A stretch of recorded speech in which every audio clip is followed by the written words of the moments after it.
Lovely. Well, thank you so much, Mark, for the introduction, and thank you for having us, although virtually. We couldn't fly over to the States, but it's lovely to see you all. So I'm Dr. Pauldy Otermans. I am an AI expert from London. Indeed, we are talking live tonight from London, and I am the co-founder of OAI by Otermans Institute, and we'll tell you much more about what that actually is and what that is. And we want to hear from you as well. So as Mark said, it's going to be quite an interactive session. We are most well known of publishing to the world the first world digital human teacher a few years back. And we're going to talk about that as well. And finally, my background is actually in cognitive neuroscience. So that's the area that I come from and now have really moved into the field of AI in education. So that's a little bit about me and what you're going to expect today. Going to hand over to Dave to also briefly introduce himself. Thank you, Pauldy. Thank you, Mark, for having us. Great to see almost out of full house. It's always, good to see when people have so much interest in what we do, and so many people also coming on time. That it's just fantastic. I'm Aditya. I'm the other co-founder of Otermans Institute. So outside of this space, at least currently, and for a few years now, my focus has been on research as well. So I'm actively researching in HCI, which is human-computer interactions. I also do a lot of research on AI, of course. And one of the reasons for saying this is I don't know, the mix of this group, but if there's anybody who has an appetite for technical questions, please fire those my way as well. I think Pauldy has obviously spoken a little bit about us. Just to add to our organization, it's just not an avatar that we create that teaches. It's just not a digital human that we create that teaches. We are vertically integrated. I know you've got somebody from OpenAI coming in next week to speak as well. So we are actually, in our own sense, I wouldn't say against, but we try to use our own models, at least our own fine-tuned models, as opposed to using closed source models like OpenAI, Anthropic, etc. We feel there are advantages to that as well. I'm sure these questions will come from your side, and I'll touch on some of these as we move forward. So without further ado, absolutely, very excited to be here, to be speaking to all of you. And I will hand over to Pauldy to sort of set the scene, and let's go from there. Brilliant. Thanks, Dave. So I just want to briefly give you what you can expect of today's session. So hopefully there won't be any surprises. So we're going to talk about how we think AI can enhance your learning experience. But our opinion is not the only one that matters today. As Mark also said, we really want to hear from you. So we have a few polls, I guess, a few questions for you. And then later on, also, when you go into your breakout rooms, these questions will be further sort of delved into. And we want to hear what you think about that. Really want to take that a step further and actually say, can an AI teacher teach your course? To what extent, is there a balance between human teaching and AI teaching? And also, how do you receive that then as a student, as a recipient of that teaching? How does that maybe impact or affect your learning journey? And also from your expectations, when you go to university, I hope you have certain expectations. What do you think of, the course? What are you going to expect that the university does for you? If we're thinking about AI and AI in your involvement, and particularly an AI teacher, what do we expect from something like that? Because we haven't heard that question being asked yet. So that's something we also want to discuss today. So we'll be doing a lot of discussing and exploring with you, but you will also meet our actual AI teacher, because it's not fun to just talk about her, but then that actually show you. So we will also give you a glimpse of what that actually looks like. And then we'll discuss that further. So Dave, why don't you, start with the story? Yeah, of course. So I think we really wanted to bring forward our story as well, because it's always good to have a good backstory to any kind of adventure. But more importantly, because I think this will really resonate with you. And the start of this story essentially is in 2017. So that's around when Pauldy and myself started working together. And she was the university president, actually, at that time of Brunel University, London. I was the deputy president, elected separately, and we were working together. So we did a number of projects, crowdfunded, about 185, 200K in a month, etc. And we saw that we could work well together. So after that, we actually traveled into Asia, in South Asia specifically. we were teaching some marginalized schools and saw that there was a gap. Long story short, we ended up doing 1,300 kilometers of research, teaching in colleges, schools, etc. And then we decided, let's launch a virtual training program, right? So that's actually how we started. We started about 2 weeks before the dreaded lockdown started. I'm sure all of you remember 2020, that unexpected lockdown started. So it was not the best time, but we still scaled that training program to 9 countries, right, in that year. And then what happened was, A, it was in lockdown, B, there's a shortage of teachers anyway. C, if you think about a quality control point of view, no two human beings, for instance, teach in the same way, unless you're looking for great academics who have their own style. We couldn't hire enough teachers. So we were doing, tens of thousands of students across countries, some of the most marginalized parts, but we couldn't hire enough teachers. So it was at that time, given our interest in AI as well and learning, we thought, why don't we try, right? This is all before generative AI became a hype, right? So why don't we try and at least take part of this teaching and make it, AI driven, so that at least that bottleneck is resolved for us. So we worked really hard. This is pre-generative AI time. Even the few APIs that existed were extremely expensive. I still remember for the first lesson of our MVP, me and Pauldy wrote about 13,700 lines of questions and answers only, because it was a very narrow form of AI at that time. And we launched our first MVP. That was a success with students. Then we built on that. And in January of 21, we actually launched Beatrice. She was the world's first AI teacher in terms of publicly available, not as a project. And she was human-like, very similar to what we have today. In fact, in certain aspects, better. I'll get to that as well. And that's when she came. And we then had the opportunity to also provide this teaching to UNHCR, United Nations HCR, and BCF camps in northern Iraq. They really needed that learning, and a lot of volunteers who used to teach there, etc., was stopped, obviously, because it was COVID.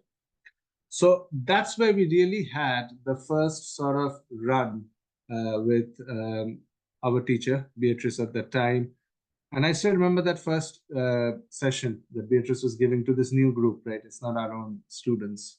And it was a group of about 4 or 5 students in this camp who were trialing it first before everybody else. And they were using all sorts of older devices as well. And we were looking at them through a Zoom, right, which had like this rusty camera, and we were trying to see what was happening. And it took about 16 minutes for anything to happen. They had to figure out how to get into Zoom, etc., even before the platform. And trust me, those 16 minutes felt much, much longer, because we were like, oh my God, what is going to happen? But at that time, in that group, there was this girl, Aisha, and I knew her because I had done a few sessions with her myself before. She suddenly looked at her screen, smiled, looked up, and she had a better catch of English, and she said in that broken English, she speaks to me, because Beatrice essentially came in and said, hey, welcome to your lesson. And she smiled. And I think that was when we really realized the power and the impact of what we were doing. And the rest is history. Today we have our teachers. It's version 2 of the product. We teach across universities, schools. We even teach for companies. And of course, we also continue to teach for marginalized communities. For instance, we continue to teach for Palestine. We give, as the war is disrupted their entire education system, we give their university and college students who can no longer access to the AI teacher to learn, etc. But having said all of that, let me now bounce it back to Pauldy, because this is not, as Mark said as well, a didactic style of talk. It is just not about us, it's about you. So let's start getting you into this conversation. So Pauldy, all yours. Excellent. Thanks, Dave. So we did promise we'll show you our AI teacher, and don't worry, you will get to meet her. But before we do that, we want to hear a little bit about you. So almost just having heard our story, knowing us for maybe 10 minutes and having heard about what we do, we want to first get a bit of your opinion on this, and maybe hopefully we'll be able to explore a few of those thoughts as well. So you see the questions on the slides. I'm going to put a link in the chat. And that is a link to a short Google form where there are 3 questions. It's all anonymous, so don't worry, we're not capturing any of your personal data. So just put that in the chat. If you wouldn't mind going to this form and briefly answering these 3 questions. The first 2 are open questions. So would you want to be taught by AI, and what are your thoughts on this? So feel free to elaborate and put a few words there. Then really just don't think about it too long. What is the first word that sort of comes into your mind about the idea of an AI teaching you? So whatever comes in your mind, just jot that down. And then a final question is a drop down, so or multiple choice. So you can choose from one of the 3 answers. How sort of comfortable or skeptical, or are you indifferent about an AI teacher guiding your studies? So if you wouldn't mind going to that link that's in the chat, and I see some of you already there, and putting some of your responses in, then we'll look at this in a minute. So I'll pause here for a minute to just let you type and not get distracted by what I'm telling you about. I think we got most of the responses in. Don't worry, you can still finish your answer if you haven't. See, we have 40 responses at the moment. And they're still slowly trickling in, 41, 42. So if we go to the first question, would you want to be taught by an AI? And please elaborate slightly on that. There is a real mixed bag of responses. There are certain people that say, no, not at all. I never want to be taught by an AI. I really want to have human contact and interaction. Or I think maybe AI is not personal. I want it to be interpersonal.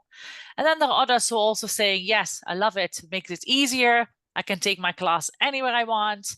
I really believe that this is the future of AI, or the future also of learning. Some are a bit indifferent, maybe not sure. I just want to learn, and I want to make sure my information is clear and understandable. So whether that's done by a human or by an AI doesn't really matter. Some believe that AI can have more knowledge than any human possibly can have, so that would be helpful when they're learning.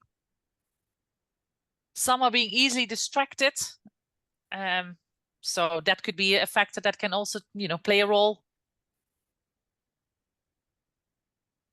Some say, I'm not sure, it depends on how I feel about the AI. So there is a real mixed bag in that first answer, and let's see what you think about it later when you have seen how our AI teacher works, and we'll explore that further in the discussions afterwards. So thank you for those. The second question, what's your first reaction to the idea of AI teaching you? And at the moment we have 44 responses.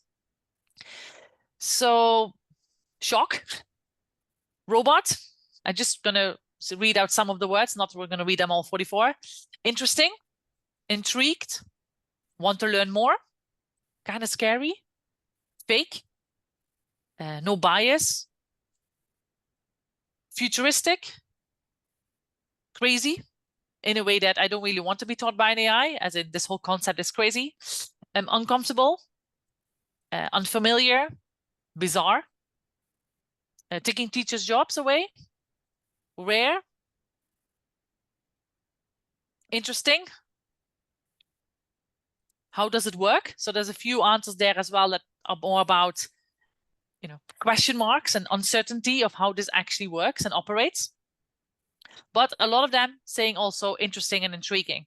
So again, a bit of a mix of responses. Some people feel a bit scared and not too sure what to expect of that. And some want to, really dig in as such and see what that could mean for them. And the final question, would you feel comfortable or skeptical about an idea, about the idea that an AI would be guiding your studies? So that was a multiple choice question, where 82% is skeptical about an AI guiding their studies, 9% feels comfortable, 7 is indifferent, and 1 is other. So, well, that gives us quite some, sets the tone, I guess, a little bit for what is coming next. So, Dave, handing back to you to take it further, and later on we can come back to some of these questions or some of these answers to see if they may have changed after what we'll be talking about today. Absolutely fantastic. And I'm not one for online forms, so I will actually be engaging you. And before we get into some of these questions, I may not even touch all of these questions. I have one fundamental question here. And if I may, I'm just going to ask 2 or 3 of you this question, because I can't ask everybody given the time. Abril, are you, I can't see you by the way. So Abril, if you are okay to unmute yourself, just tell me yes, if that works. Is the question for me? Yes. So Abril, a very sort of direct question, so don't get shocked by it. Do you believe it's important to have a teacher in the first place for learning? Yes. And why do you think that? Well, because they studied whatever topic it is that they're teaching and they know more than me, and I don't know that subject. Great, fantastic. Thanks a lot for that, April. So I'll keep that point with me. I'll go to Christopher. Christopher, if you just want to come in, same question for you. Do you think it's needed to have a teacher to learn, and why? Whatever your answer is. I think a teacher is, you can hear me, right? Yeah. I think a teacher is ideal to have because if we didn't have teachers, and yes, there may be the knowledge around, but not everyone can really learn on their own properly. Whereas a teacher who's already learned the material and probably taught it over for many years can probably help different students learn in different ways. So. Okay, fantastic. That experience part and also personalization part, great. I'll just take one last person, Ria. Ria, do you want to come in? Same question. Whatever your thoughts, just give me the why. I think I do prefer, like, I think it is necessary to have a teacher just because, yeah, to like help you with the studies, and then also if you don't understand, they'll find different ways to explain it to you. Absolutely fantastic. So different ways to explain to you. I agree with all of you. I'm not saying it's the right or the wrong answer. Thank you for participating. Sorry I couldn't get to more people. But essentially, let me just walk you through why we built this in the first place, right? We built this in the first place because, especially during the pandemic, the marginalized communities was really pulling us because they didn't have this learning support there. And by mistake, we also were the first sort of digital education providers for the TVET level of education, technical education in Afghanistan, 6 months before the government fell, and then we couldn't get through anymore. But the main story here is what we realized, and just imagine this. Imagine you are a first-time learner, right? For those of you who don't know what that means, you're the first person in your family to be learning actively, right? You don't have your parents who can actively support you, etc. What do you do then? If you're trying to learn something technical that you've never done, what do you do then, right? Because if the teacher wasn't, at the highest level, I'm just generalizing it here, but if the teacher wasn't there and wasn't needed rather, then wouldn't YouTube, maybe Khan Academy videos and distribution of books solve this entire learning issue?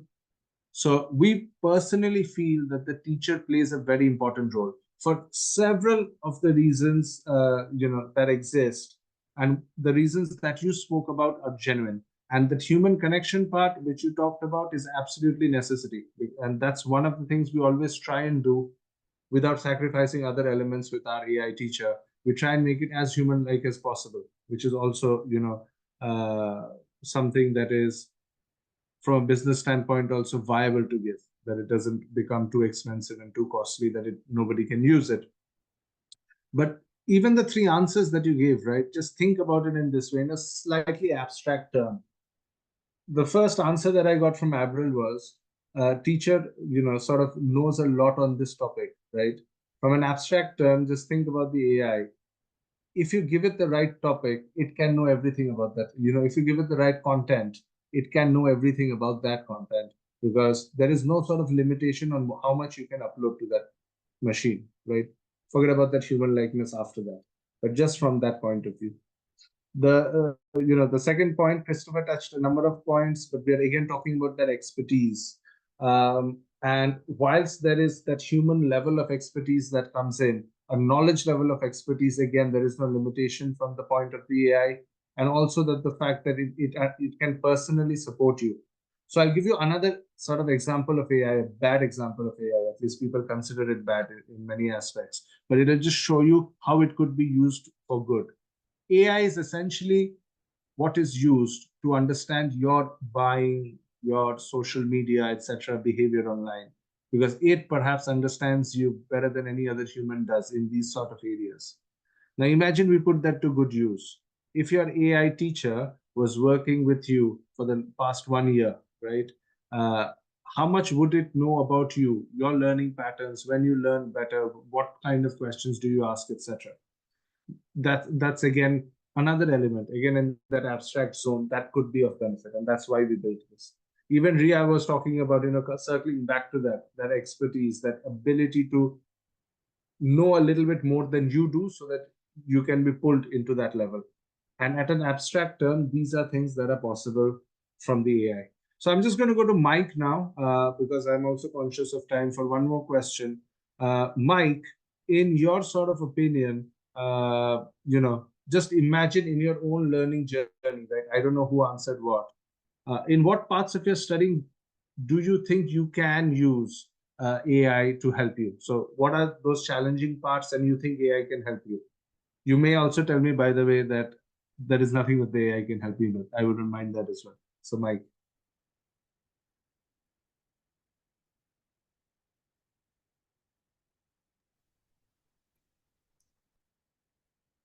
Pauldy, I can't see any other names. Do you want to call up one more name, just in case Mike is unable to speak at the moment? I see Alan. Alan, are you there? Are you happy to answer the question? Can you repeat the question? We can hear you, yeah. Yeah, so the question is very simply, what are some of the areas of challenge you find in your own learning, in your own course currently, and where do you think AI can help you there? And if you think it can't help you in any of the spaces as well, just let us know. Well, there isn't really anything I find challenging so far, so I wouldn't really know where AI can help. Okay, fantastic. So you are not sure where AI can help you yet. Good answer. Thank you for that. Pauldy, let's just go with one more same question. Let's see if it's the same answer or there is a way they think AI can help. Alison, would you mind answering the question?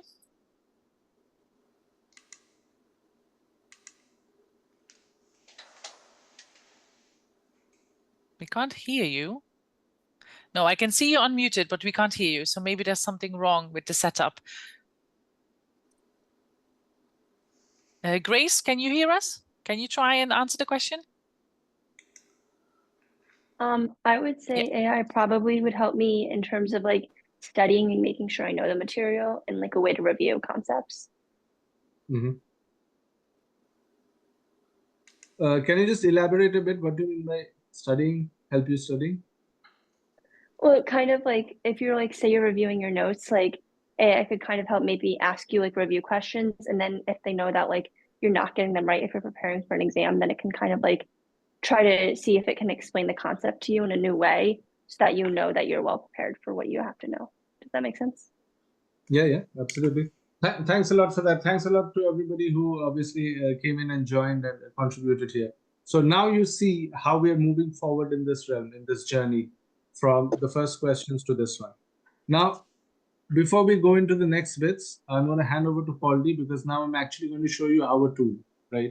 So I'm going to show you our tool, and then we're going to see and interact with you further to develop on this. And that's also for all of the technical people. That's also where you can really come in with your technical questions. So Pauldy, all yours while I start setting up the next screen. Exactly. Thank you so much, Dave. So this is how our AI teacher looks like, how you would interact with her as a student. And as all of you have said in the answers, she will greet you. She will probably say something like welcome or welcome back. She will remember you, so she will know your name. And I think, as Grace also said, if I didn't get something and, I need to really know this for the exam, so I may have to go over it and I may need to clarify. What is this about? So you can also ask her questions, and she will ask you questions too, because she needs to understand, well, did they actually get it, or were they just listening at me and actually not really paying any attention? Like maybe if you're watching a recording on 2x the speed, are you really following what they're saying, or are you just, playing it in the background and sort of pretending you're listening? So all of these elements that many of you have said, helping you with revisions, clarifying doubts that you may have, things you may be not sure about, that you want to double check whether it's actually correct what you were thinking, because especially when it comes to a test, you want to be pretty sure that you got it right before you go into exam, right? Or you maybe want to practice. You have an interview coming up and you're a bit scared about that because you're not sure whether you've prepared completely or whether your answers are correct or whether you should elaborate on that. Again, you have someone there that can guide you through that process. So, David, we can see the screen is ready. So we are ready to start learning. Okay, fantastic. So our AI teacher till now has taught data science, it's taught law, it's taught soft skills, it's taught psychology, even sort of corporate level training in the health sciences zone, etc. So it's fairly diverse. For this demo, I've chosen a very simple topic so that everybody understands through simplicity. She's going to do a little bit of training on how to write a great CV, right? And also I thought that's something that everybody can relate to now that you're in university, you're obviously thinking about employability, etc. So let's just kickstart this. Hi Devadi, welcome back. Last time we learnt about the art of CV writing. Click on the course content in the bar menu and let's continue our lesson. So first of all, she obviously remembers me, right? That's important. It's just not where I left off. She actually remembers the style of language I use as well. If I talk colloquially, she's going to talk a little colloquially back to me. She's going to follow the sort of question-answer ratios that I have in terms of how I'm answering them, in terms of the levels of studies, etc. If I wanted to, I could also make her multilingual. So she has a lot of capabilities, but most importantly, she follows my learning. So in this case, she's going to be teaching about CV writing. I'm just going to touch some of the sections, right? But let me just tell you first, at the simplest level, she's going to walk through a lesson with you. Let's start with the didactic style as a teacher would do on Zoom, right? Section by section. So let's take, for instance, let's just start with here. When it comes to writing a compelling profile, the first step in creating an effective and successful CV, it's essential to focus on the positive. A compelling profile should provide a concise overview of your qualifications, skills, and career goals, giving potential employers a quick glimpse of your suitability for the job and making them want to read the rest of the CV. So she's going to do the didactic piece like this, bit by bit. But what I did right now is just like you do on Teams, I raised my hand up. My teacher knows she has a question, right? So this is where the magic really starts because of the use of AI. And she's really not here to replace any teachers, actually. She's here to become a better sort of companion than you watching videos while you're learning, etc., which is one directional. In this way, what she was doing was one directional, and I've just flipped her and made her two-way conversational. So I can type as well, for instance, but I'll use my voice. Hi, Kaya. What's the first section of a CV?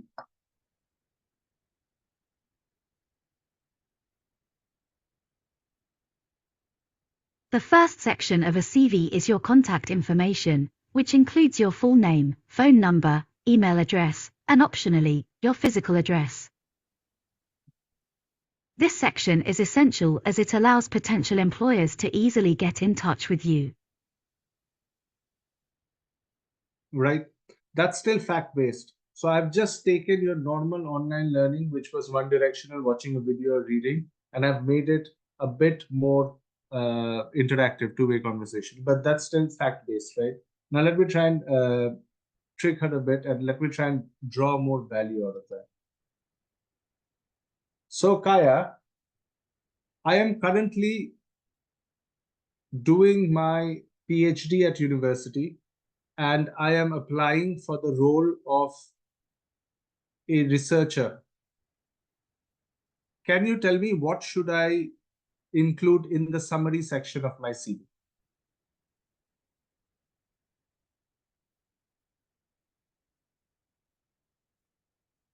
Considering your current status as a PhD student and applying for a research position, it would be most relevant to highlight your research experience and skills in the summary section of your CV. You could mention that you are a PhD candidate with a strong background in research, highlighting your skills in data analysis, project management, and academic writing, and how they can be applied to the role of a researcher. So I think you get it, right? And we can go deeper into this. We can talk about scenarios. We can, we are now using this, students are using this also to do mock interviews in this domain. You can do all sorts of things. I'm quickly going to touch it here as well. She also tests you, by the way. So she will not just let you flip through the content. After every piece of content, she's going to test you. She can give you hints. And this can really, evolve as you want it to. And she's going to give you feedback, etc. Right? One more question I think some of you may have is, what if she's wrong? ChatGPT hallucinates. Apologies to whoever is coming next to speak. No dig at that. There's a reason for that. The reason for that is they are dealing with all of the world's knowledge, right? So it's that a part of that hallucination also comes because the AI doesn't really understand which is the best answer. In our case, what happens, I'm going to give you a different example here, right? I'm going to take this sort of example because this was a employability skills. I'll take a hard skill. So let me just show you this. So if you can see here, because we are recording this, I've taken this as an example. This is Pauldy's paper. She's here, but it's a neuroscience paper. Straight off, it's downloaded from the journal, right? It's a neuroscience paper. I'm going to take this paper. It's about 18 pages long with all of its footnotes, all of its diagrams, literally everything, no editing, nothing. I'm going to take this as it is, and I'm going to give it to our AI. This happens in the background, but I've created this UI just to show you what happens. So this is in real time.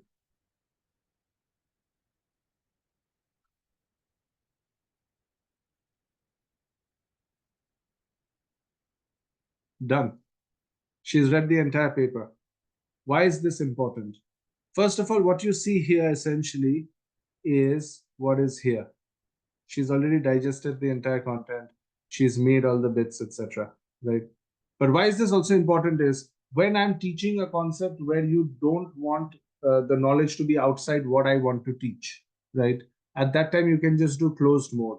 Then what happens is she will only answer from the document so that your hallucinations really go out of the window.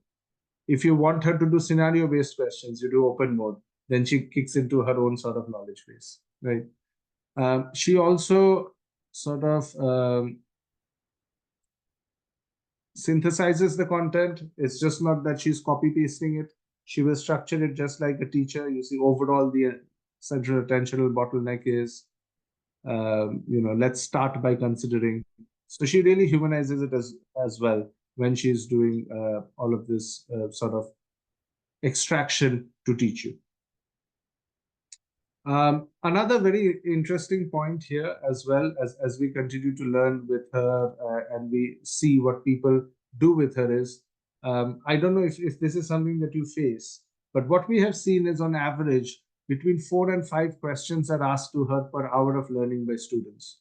You can't do that when you're reading or watching a video if you're doing learning on your own. But B, I'll give you a very interesting sort of scene here, which is we also did this for teacher training, right? And the average age of our teachers was around 36 point something. So, obviously not Gen Z and Gen Alpha.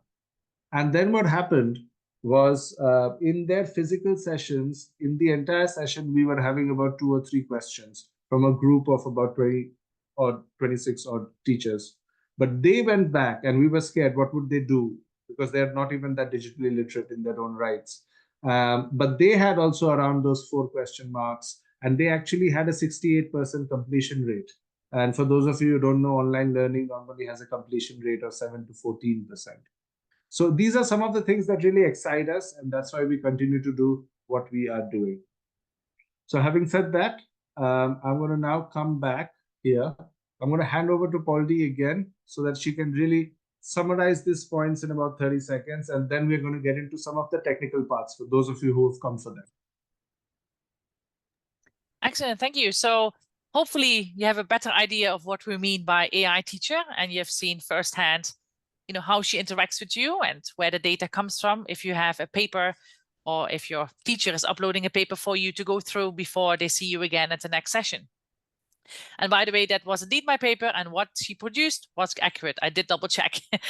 So we can also do that as the human experts. We're always in the loop to sort of double check if we want to see if the AI is, is right, because some people are more skeptical about AI than others.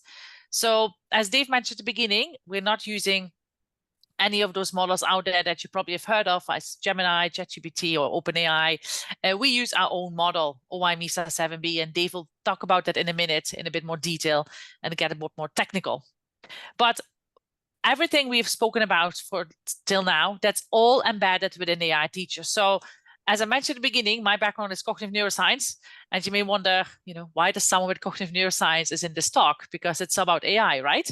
And yes, you're right. It is about AI, but AI is so much more than, computer science. There is so much psychology, and especially when you implement AI in education, there's a lot of psychology, human-centered design, as well as neuroscientific theories and concepts that we have embedded in this AI teacher. And that makes her also so human-like and understands what is pedagogy. How do I teach, right? It's not just throwing all that information at you, but having a dialogue with you and motivating you and encouraging you to learn.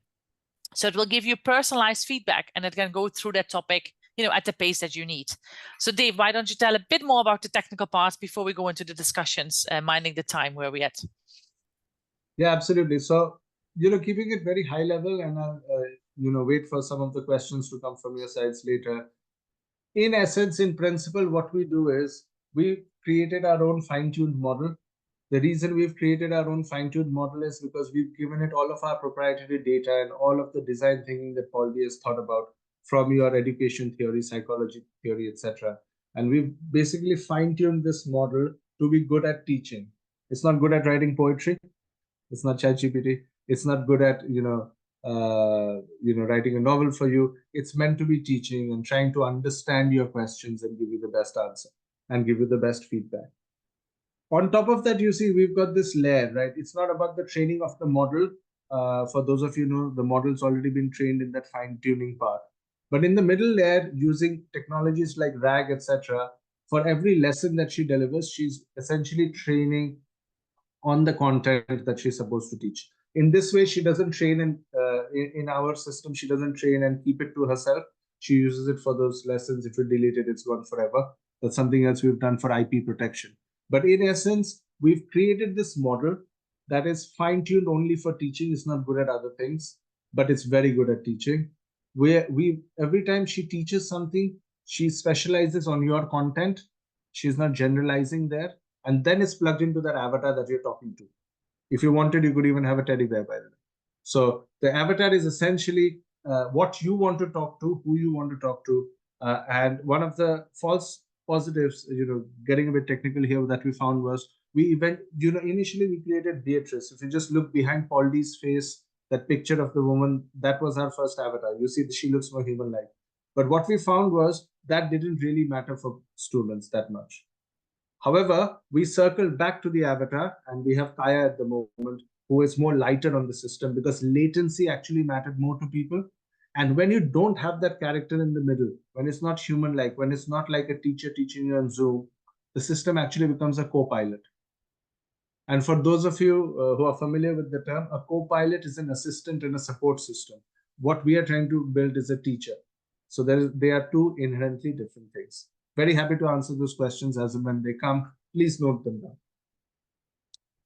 So in essence, how does it work at the moment? You can upload your content, within 3 minutes, tens and 50s of papers can be digested, and the AI teacher can teach you. It tracks your progress, etc. We've touched all of this. It generates reports and all of that.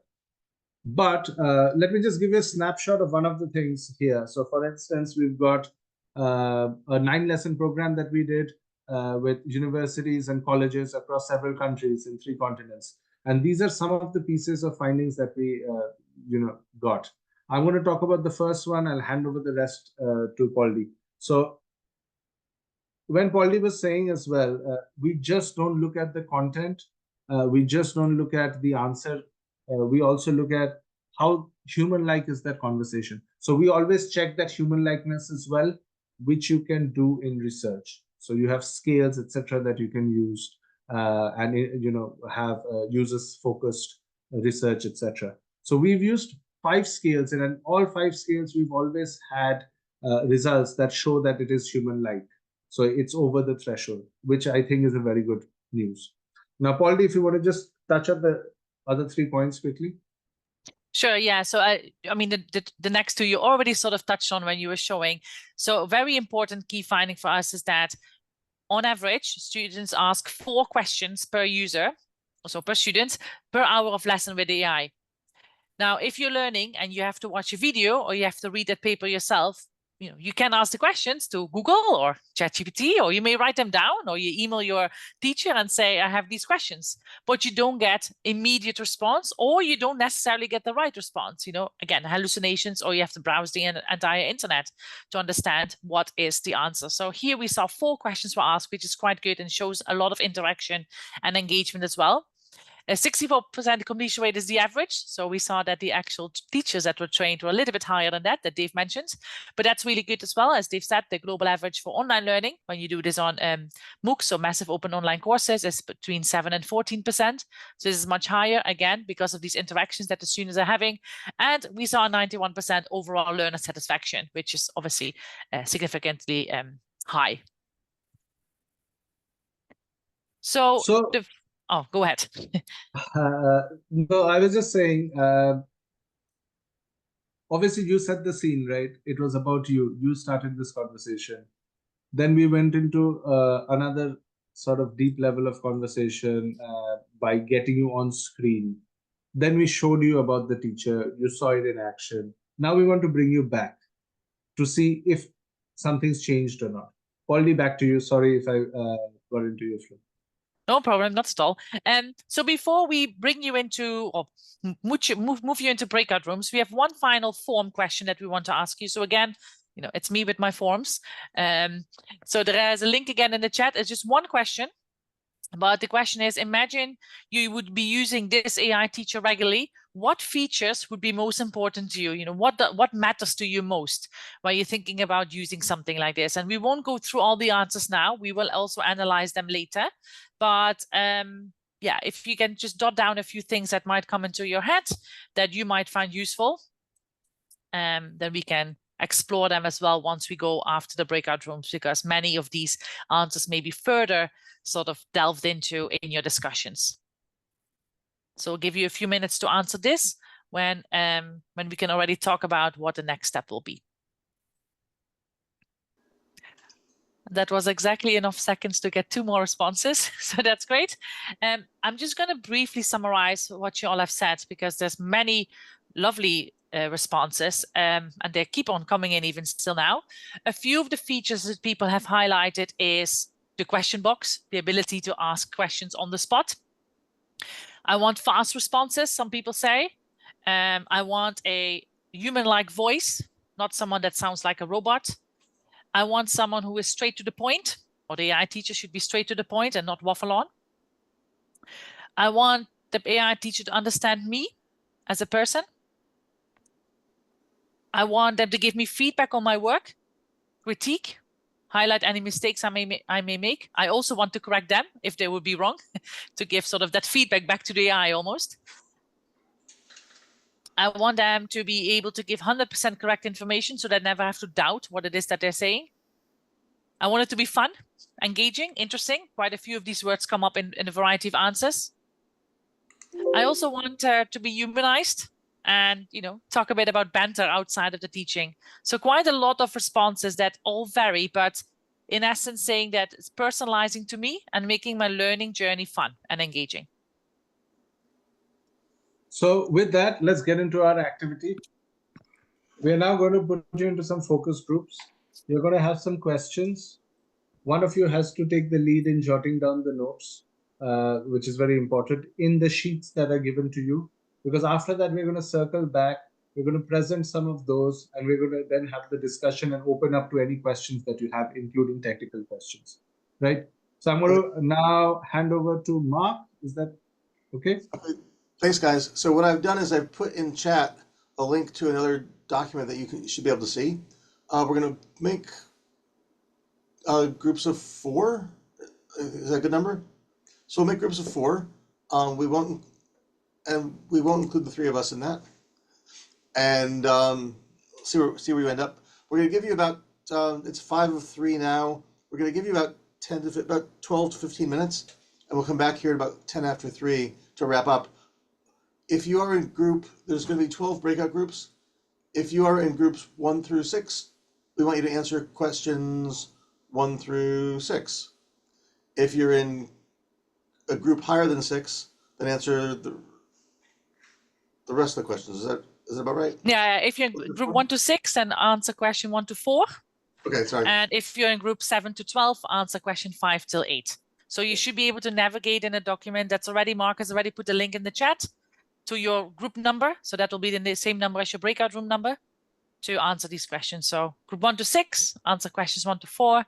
Group 7 to 12, answers questions 5 to 8. So, but just put the answers on your group number sheet, please. The idea is that one person in each group should be the recorder. You have a conversation, and then one person in each group can be your group's recorder and jot down the main ideas that your group says. You don't have to jot down everything, but jot down the main ideas.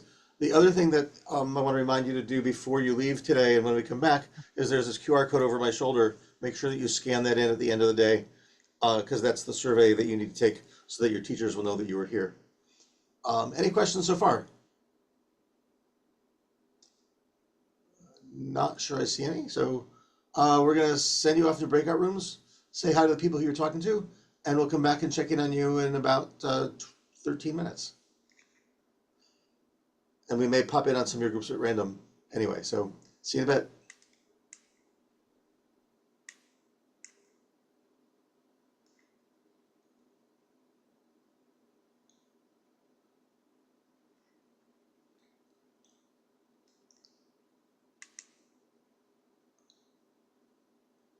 Looks like people are moving somewhere.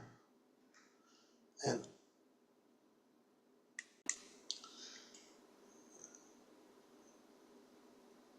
hey, everybody, welcome back. As people come back from the breakout rooms, once again, I'll remind you to scan the QR code behind my shoulder and answer the questions on there so that we know that you're here. Your attendance is shared with your teachers so they know that you're here. And if you don't have a device to scan it with, you can go to bit.ly/topicsintech and fill out the form on your computer. And I'll also remind you that on Thursday at 11, our next Topics in Tech is with Dane Vahey in Kuhn-Zellis Auditorium. He's going to be talking about what's next at OpenAI. We have a few minutes to wrap up, so go ahead. So, Pauldy, how I think we should do this is, Pauldy, literally you choose one group, let them in 60 seconds wrap up their thoughts. We are going to look at the rest after that, but I want to give 5 minutes for any questions, tech questions, etc. that they have. So, to you, Pauldy. Yeah, let's not start with group 1 that we normally do. We start from the top. Let's pick some group in the middle. I think there was quite some notes. I think, let me just quickly see which group wrote a lot of things. I think group 5. I think you made quite some notes on yours. There's at least your names are there. Can you give us a few points that you discussed? Really briefly, just a few things. So that's Jaden, Grace, Kelly, or Danny. Trying to find them. My name's Jaden, and we talked about how like there would be no interpersonal relationship with you and your AI teacher, and like there'd be no emotions from your AI teacher. So that'd be a big difference compared to like talking to a human teacher.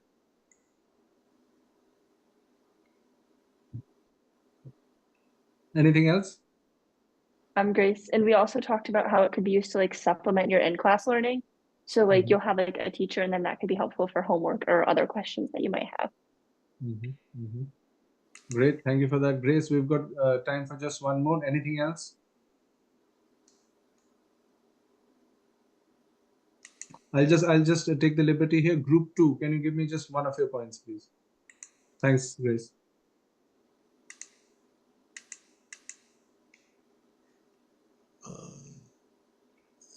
I don't think anybody answered group 2. Pick a different group. Group 1. Was it group 1? Yeah. Okay. I'll go. I'm Yanni, and part of group 1. we picked some of the most important qualities for a teacher, and we think that like actually having a human voice and like having that human interaction feeling is a super important quality for a teacher, which is why an AI is very difficult to replicate that because it's human. And we think these are super important in learning just because like that interaction just boosts learning when you're interacting with someone who's not a robot. Got it. So I have one counter question for you, Yanni. What's more important to you, the looks or the voice? The voice, definitely. Because I mean, at the end of the day, whatever a teacher looks like is what they look like. It's more important like how you interact with them. So. Got it. Thank you so much. Thanks for that, Yanni. Really means a lot. So now let's open up. We've got just a few minutes. Any questions you have, we don't mind. Just unmute yourself and ask.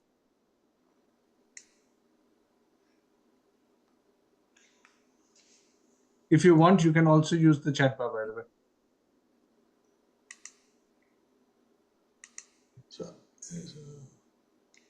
Hello, my name is Matt. One of my questions would be, how does the AI respond when asked to give its opinion on something? Very interesting question. I'll give you a sort of high-level answer here. It depends on, firstly, what mode it is in. So if it's in a closed mode and there is no opinion there, it will only stick to facts. If it is in open mode, then it will give its opinions. And when it gives its opinions, essentially, before that, we can fine-tune the model to give opinions in a certain direction or in a certain style. This can be at an organizational level, it can be at a subject level. This is obviously an informative talk, so I will not say it's all hail and merry there, because when you fine tune it towards a certain characteristic, you are in essence also trying to mimic human characteristics and opinions, which are in themselves always biased as well. So you need to be careful there, but the direction it takes in its own opinions can be fine tuned always. There's a question in chat from, I think, Chloe, who asked how many people are using the AI teacher? So this version of the AI teacher, I think we're touching or just surpassed 4,000. The previous version, Beatrice, etc., we've had quite a few thousands there as well. But this is the latest version that's going, so it's about 4,000. Anybody else? Any question? We've got about 2 minutes, so maybe one more question. Yeah, hi. I'm Andy. I have a question in terms of for the input. Is it only limited to only English, or is there other language as well? Great. We're now starting to enter the technical side. It's multi.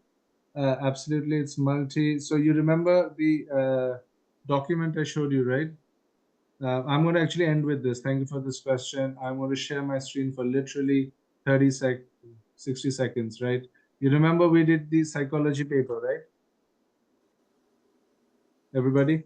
So I'll just show you this. I'm going to do Spanish now. I'm going to give it the same paper, which is this paper in English. Let's see what happens. Dave, we can't see your screen yet. We don't see your screen. Okay. There it is. Yeah, there it is. So you see now I've taken Spanish in here. Yep. I've essentially given it the same paper, right? This one. Yeah. Let's see what happens.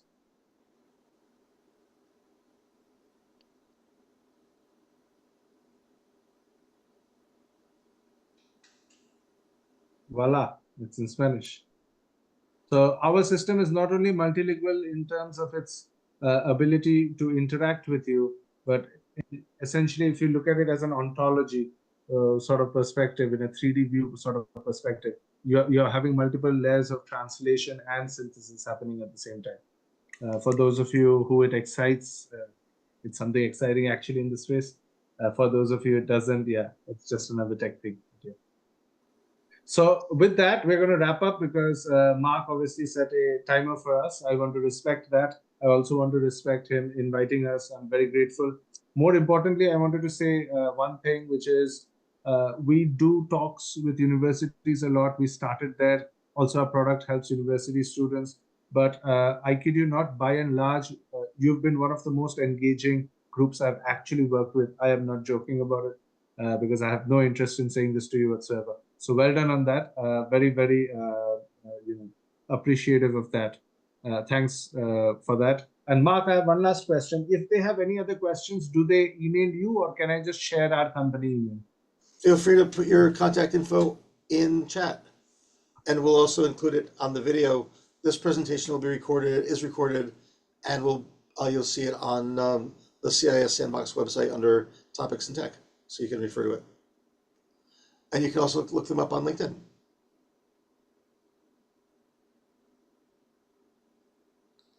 Yeah, I can only echo what Dave said, and thank you so much, Mark, for inviting us today. I hope you all enjoyed it. We loved your company. As Dave said, you're very interactive. Thank you so much for that. That makes the session much more fun when it's not just us talking, but actually you are engaging with it. So I guess thank you for that. You can indeed, if you have any further questions later, feel free to reach out to either one of us via LinkedIn. You have our LinkedIn's there, or just email if that's your preferred method of communicating. The email address is there too. And I guess we actually look forward to hearing more from you because we're intrigued to see, what your thoughts are further beyond the session we had today. So again, thank you so much, Mark, for inviting us, and have fun with the other sessions in the series.